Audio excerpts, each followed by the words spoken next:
This is the Open University.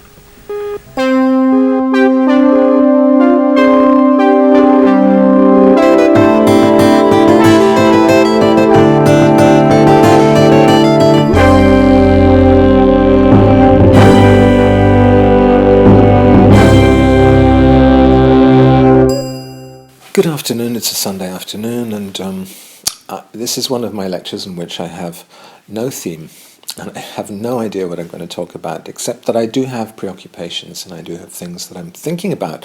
What I'm projecting behind here is a slowed down to avoid the commercials on my iPad on YouTube, version of a cab's eye view of the Kure line, a single-track railway in the on the inland sea, the Seto Inland Sea in Japan.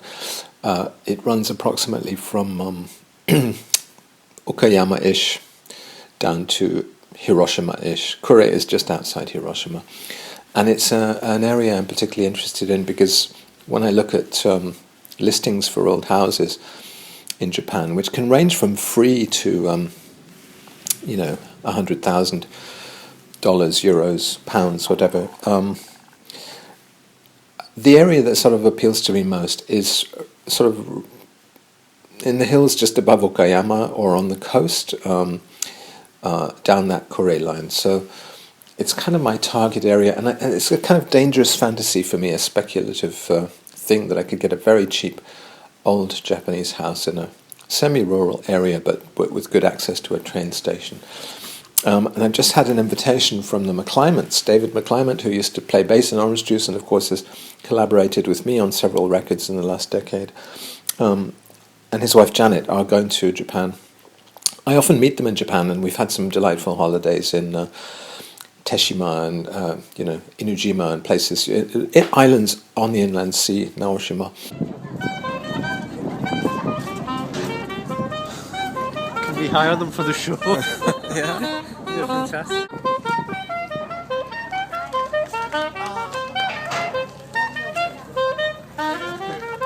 He's keen to do that again in February or March. I think February. And because I haven't been to Japan in a year, I kind of feel like I owe myself a trip to Japan. But I know that once I get there, what I will do is probably go and visit abandoned houses, Akiya houses, especially those Akiya houses which also are machiya style, which is very long, what you would call in America a railroad apartment, which goes back a long way and has a kind of traditional wooden structure, and is there's a sort of Kyo machiya, which is the Kyoto version of this townhouse. It's a townhouse, so you won't get many of them out in the countryside abandoned, but there are some. I have located some in these listings for very reasonable prices, 25,000 euros or something. You can have, if it's in Kyoto, in the center of Kyoto, it's going to be at least 10 times as much as that. But it's a kind of transformative experience for me. I don't know why. The richest experience I have online these days is certainly not following politics, which is an inherently frustrating and self-defeating activity. It's looking at pictures of these old abandoned properties which could, in my fantasy, one day be mine. I don't know what I would do in these places because I'm such a city person. Why would I live outside a city? What would I do in the countryside all day? Obviously, endless home improvement would be one thing, one part of the hobby. Sometimes these places are located on the sea, so you imagine buying yourself a little boat and rowing round the coast and maybe doing a bit of fishing. Or, God, I'd turn into my dad at that point.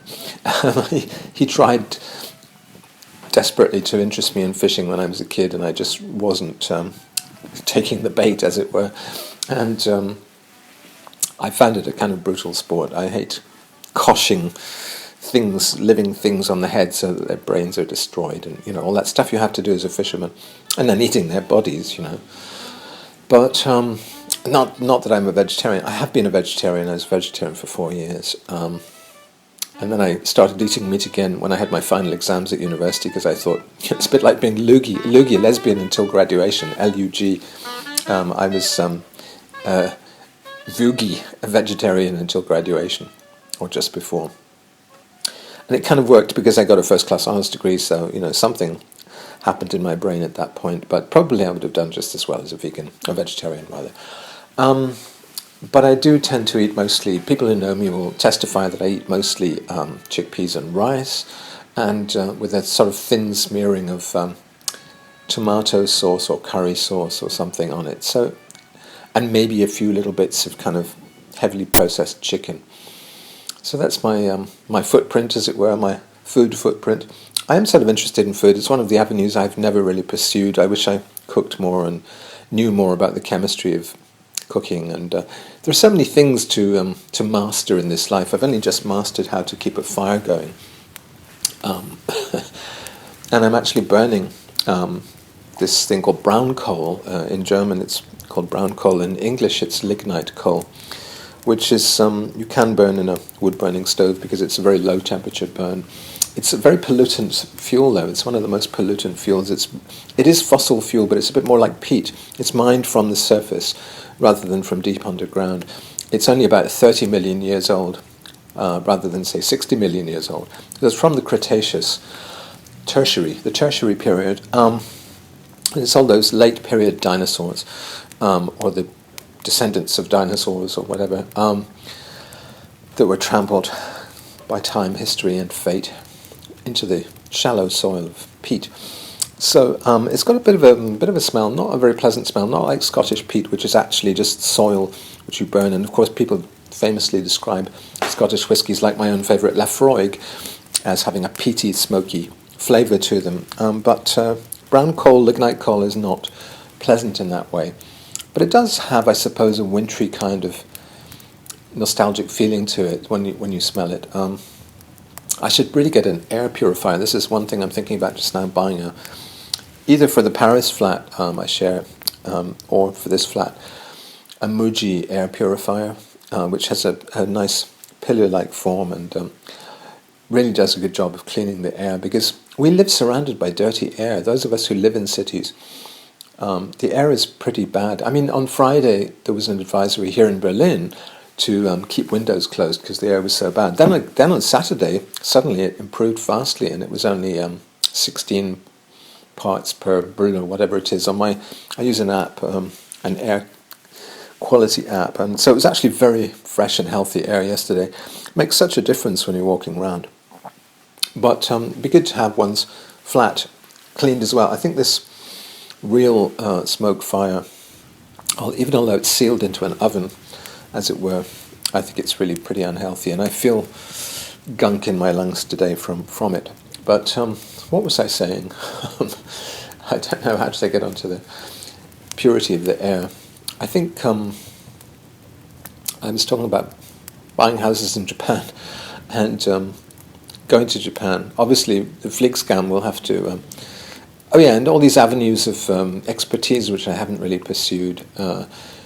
I was watching a video this morning of somebody saying that the countryside is fine as long as you enjoy plumbing, doing your own electric work, self-sustaining, self-sufficient life in the countryside. You need to know how to plumb, do electrics, pipes of all kinds, and I really have none of these skills, and I'm not interested in learning them at my late stage of life. What I am interested in doing is what I do well already, which is buying second-hand clothes and making outfits that work according to my lights. What a good outfit is and what's interesting clothes. I think I've been thinking recently quite a lot about how old things are better than new things. So, although I'm interested in contemporary architecture from Japan particularly, and I do collect pictures of interiors and exteriors, and I buy these Japanese architecture magazines like Shinkan Kichu and Jutakoshu. Nevertheless, there's something slightly too sanitary and too kind of sterile about modern architecture. And I really appreciate, for instance, living in this 19th century, essentially it's probably early 20th century apartment in Berlin, which has kind of the old doors and funny little nooks and crannies and mouldings and things like that. And I think it's more interesting. The real floorboards, for instance, one of my pet peeves is these so-called wood floors in modern buildings, which are actually like linoleum. They're a very thin layer of real wood, which is just laid down in this totally airtight way on the floor, which might well be real wood boards. So I think one should work with the wood boards one has, even if occasionally you get a smack in the face, as I did, when you slip on them and hit them and they're quite hard. I've forgiven my floor for doing that to me, giving me a black eye the other week. But I also feel that very much about the Japanese houses I'm looking at, the pictures I look at. These abandoned houses, abandoned by old people who have died, in the countryside, which means that anyway they're going to be preserving the traditions probably better than urban dwellings do. So you're living really in the style of people from 100 years ago, maybe 200 years ago or more. And you have sometimes irori, these recessed fireplaces even, or you have these amazing beams with strings tying them up. And I was watching a Japanese interview with David Bowie yesterday, one which I think I had seen before, but I hadn't really paid attention to. I think it's 1980, and he's just released Scary Monsters, and somebody calling him Bowie is asking him about his interest in Japanese things like kabuki, and then asks him and says, "We've heard rumors that you're about to buy a house in Kyoto." I've heard that you have been looking for a Japanese house in Japan, Kyoto. It was actually a house that was offered to me. It was a 400-year-old tie-dye house, but I wasn't able to take it at the time, but mainly because I couldn't find any land to build it on. It's very hard to find land in Japan. So, but I think I would love to do that, just to buy a very old, because of the Japanese carpentry, I think is quite superb, with only the use of wood pegs, no metal. Yes. It would be nice to, before they're all destroyed, to try and get hold of one of those old houses and store it until I find somewhere to rebuild it. Yes, yes. He was going to buy it flat and all stored, and then he was going to construct it somewhere, but he said he had not had any success finding land because it's expensive in Japan. It was kind of bizarre because A, he was fairly well off at that point, surely, in 1980, and B, my research shows that land is very cheap and very available in Japan. Maybe it wasn't in 1980, just before the bubble, the boom time, when famously a telephone kiosk in Tokyo cost the same as a mansion anywhere else. But it does seem strange. I mean, maybe he was talking about land in central Kyoto, and that might be a different matter. But because Kyoto was his favoured part of Japan, so he renounced that. But also, he's also quoted as saying at the same time in different interviews that he would get too zen if he moved to Japan. He would have got too zen and have stopped creating. Very much not my experience. I created like crazy when I was living in Japan because I was bored. This is a big question that keeps occurring to me about living in the countryside. Would the boredom force you to develop hobbies and habits and interesting, avenues to pursue, not necessarily learning how to do electrics and generate grow your own vegetables or whatever, generate your own electricity from solar panels or from wind power or whatever it would be, but maybe creative directions. Creative direction does imply a baseline of competence in your surroundings, a baseline of Maslow's hierarchy of needs. You need to get to having the basic needs fulfilled and looked after without much effort and without much thought in order to make an album or to make a book or something. So I have a very, very simple, streamlined life. I do things fairly efficiently when I set my mind to them.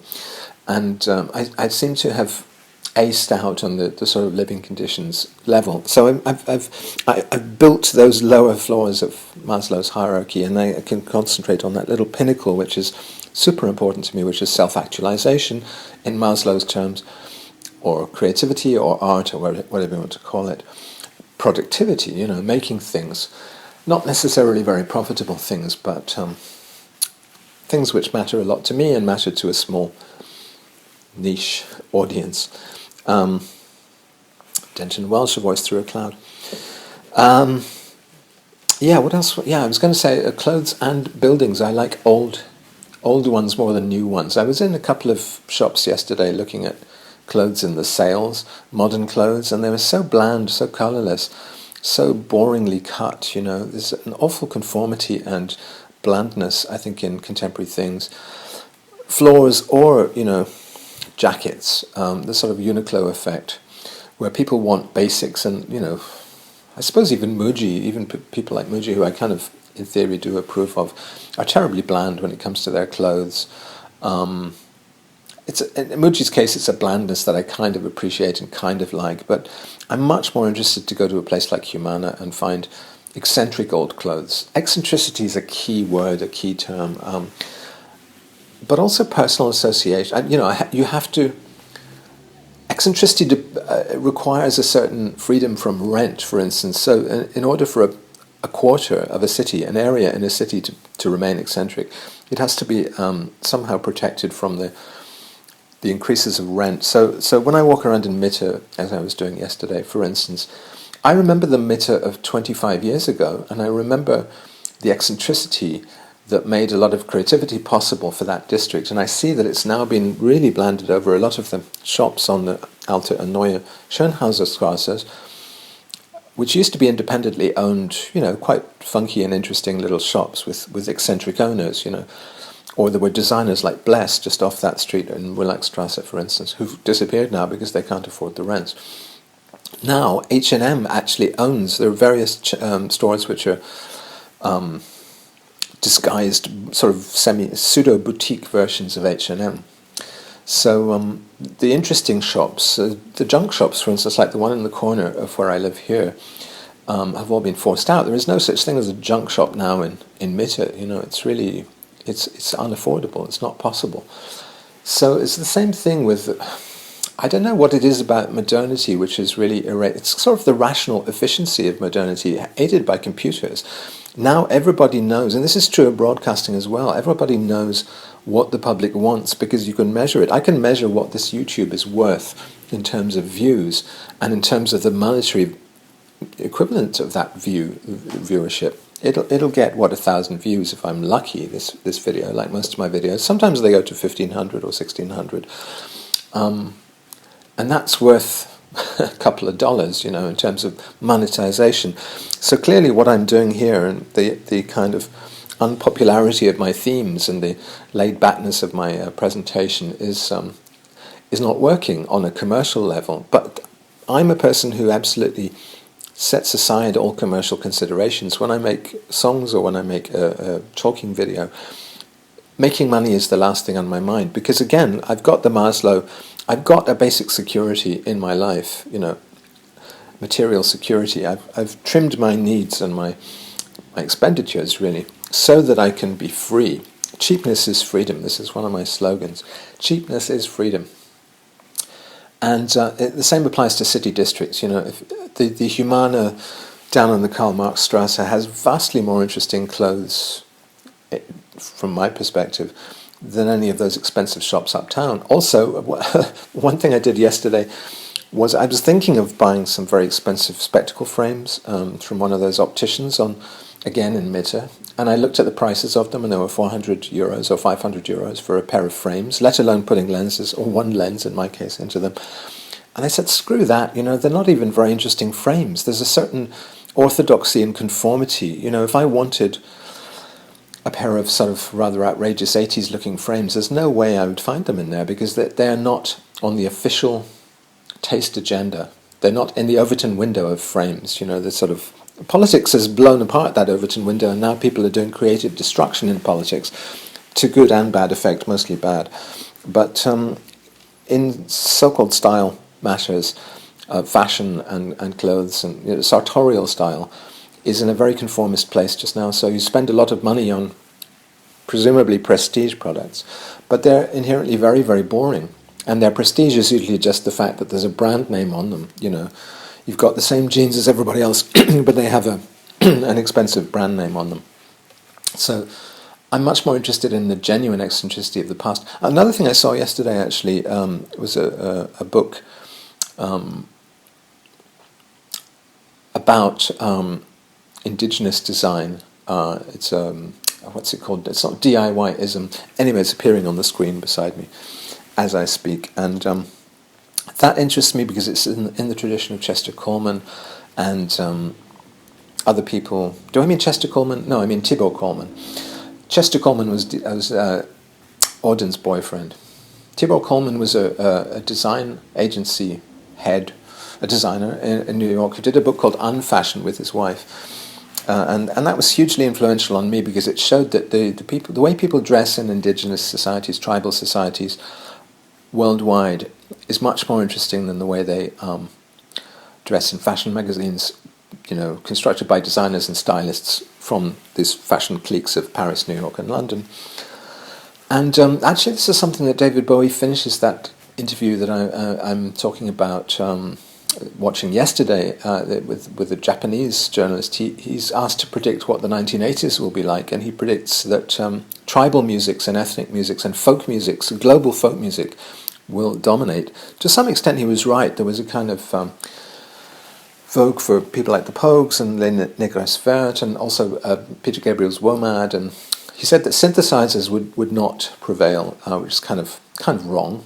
Although after about 1983, synths were put into a back seat. They no longer had their novelty value. The synth wave, the so-called cold wave, Gary Newman and people like that were actually partly by Bowie himself when he released Let's Dance, which was a retro, warm, and very tactile, very hand-played record.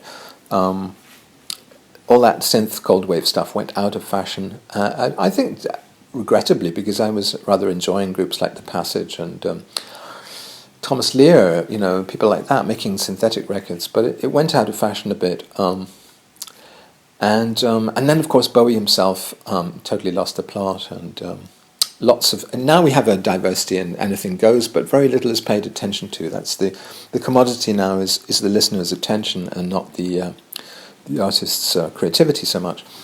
So, we've come to the end of that video. I should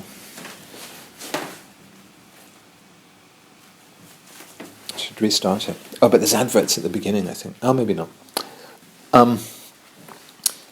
So he predicted a folk thing. He was buying old houses and he was into folk craft in terms of pop music and the trends of pop music. It's sort of interesting. I constantly find these parallel lines with Bowie.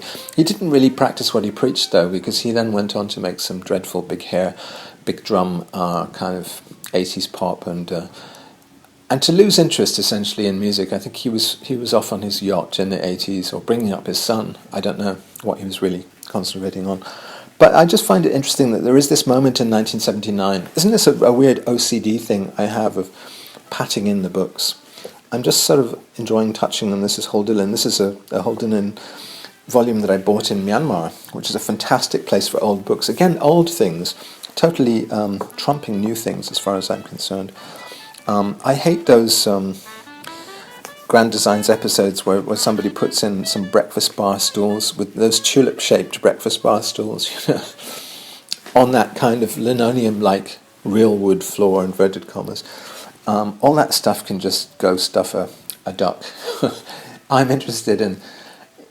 And I think if I did buy my Japanese house, if I do go and spend a couple of months in Japan looking... I mean, it's a great way to go around Japan with the rail pass, posing as a customer about to buy a house and being shown around old houses in the countryside. I think that's a great pretext for a tour of Japan.